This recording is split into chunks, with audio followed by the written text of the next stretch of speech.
Here in America, I think it's fair to say that we take a lot, and I mean a lot, of inspiration for certain things from other parts of the world. And believe it or not, other places tend to take some inspiration from us as well. But even more so when it comes down to different types of automotive styling and more specifically, car cultures. What is going on, everyone? I hope you are doing well. I'm Giles from Fitment Industries, and today we're gonna be taking a look at some different car cultures from around the world and different automotive styling that may or may not have made an impact on the car scene that we see here today in the United States.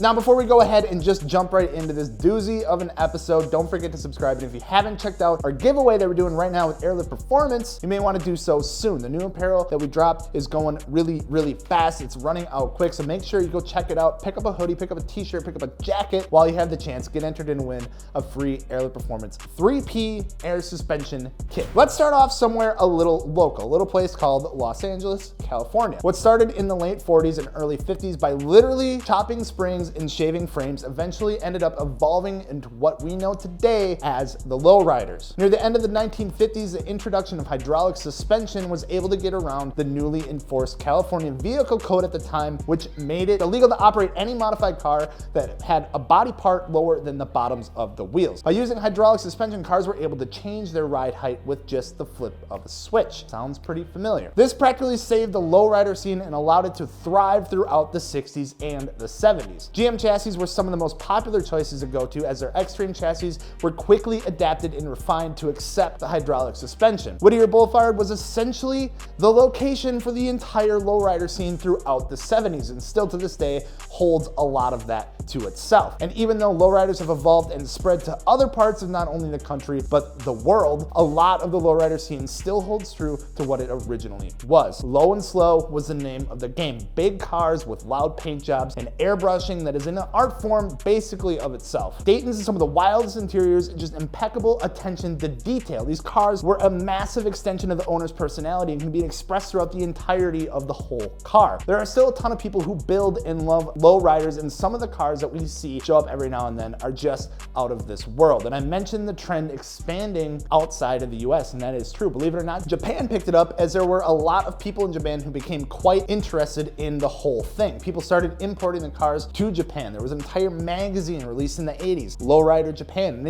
the people just loved the cars. Paradise Road. If you want an amazing story of one of the biggest influences of the lowrider scene in Japan, I highly recommend checking out the backstory of that place. It's incredible. When you think of hot rods, you would probably automatically think back to America in the 1950s and early 1960s. And while yes, that is true and it is a huge part of American history, there is another group of people that really took this culture and styling of the 50s and 60s, and even more importantly, the cars. Found mostly in parts of Sweden and Norway, there's a little subculture named, I'm gonna butcher it, Regar, I'm sorry. And when it loosely translated to, it comes out something along the lines of like greaser or rocker. It kind of takes trends of like the word for driving around. It's a little bit of everything. But they are all about big American cars, specifically the Pontiac Bonneville, usually being one of the go-tos. But really anything with a big chassis and a big V8 will do. The rise of this culture has brought a ton of American cars over to these countries, and some say that this has led to more restored 1950s American cars in Sweden alone than the entire United States, which is pretty crazy to think about. Some people tend to stray away from the normal platforms and will still pick up something from the same era, the 50s and 60s, but go with something more local, typically something European or something of the sort. They share a lot of similarities with what is also known as custom culture, and oftentimes they are used in reference to one another. Power Big Meet is the largest classical car show held in Lidköping, Sweden, and is for American cars only. It began in 1978 and is held every year during the first weekend of July. Typically anywhere between 55 and 75,000 people attend, but has seen upwards of 22,000 cars and 200,000 people, making it one of the biggest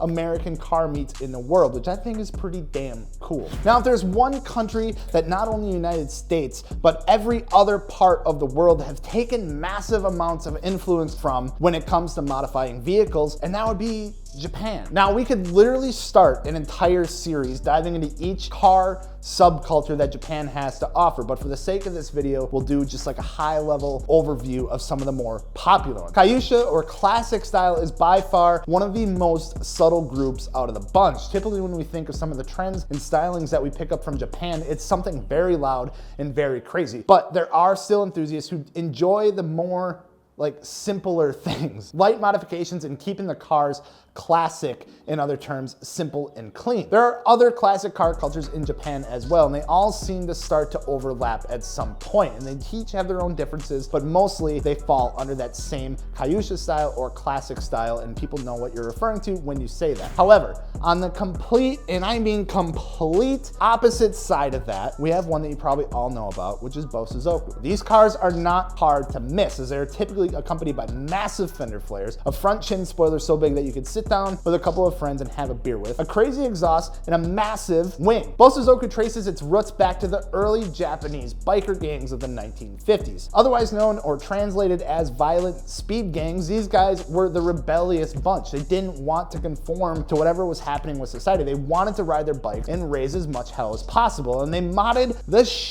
out of these bikes. And even though when most people hear Bosozoku, they always think of the crazy cars right away, not a lot of people know that they all stemmed from motorcycles. And really only recently, I guess you could say, within the last how many years, things started to come from that over to the car world. They took the same inspiration and design cues from the motorcycles and used that to modify these cars. But it's not all about just the fender flares or the pointy front ends. It's about being loud, being unique, doing things outside of the norm. Nothing is really off limits. When people think of Bosozoku, they usually get fixated on the most extreme styles, but there are several different styles again of Bosozoku cars, from the 70s and 80s Japanese sedans and coupes, vans, to like modern vehicles, to even supercars. Bosozoku culture spans a wide variety of different Japanese cultures. DAJIBAN is another one that you may or may not heard of, as it has kind of gotten a little more popular. For some reason, 90s Dodge vans is a thing, and honestly, it's pretty cool. And they race these things. Typically, they pack like a 5.2 liter Magnum V8 in these things, slam them to the ground, throw them on some Watanabes or something similar, and then all of like the interior race car amenities. DAJIBAN is a smaller scene, but is one that is worth noting, as it is such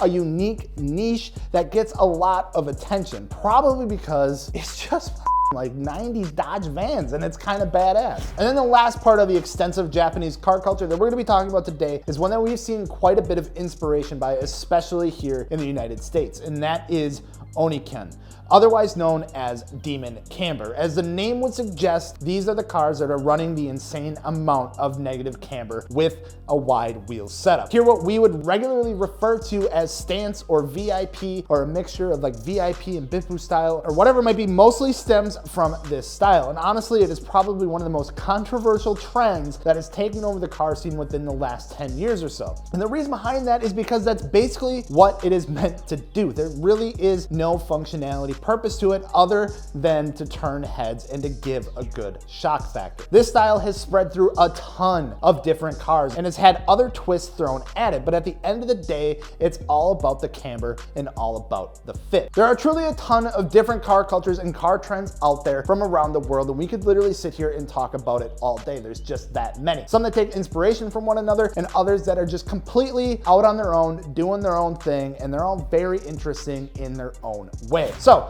drop a comment down below in the comment section. Which style is your favorite out of the bunch, or which one just honestly really confuses you? That is going to wrap it up for today. Don't forget to subscribe, and if you're looking for wheels, tires, or suspension for maybe your Demon Camber build, or Bosozoku, or Hot Rod, or something like that, check out fitmentindustries.com. I'm Gels. We'll see you later. Peace.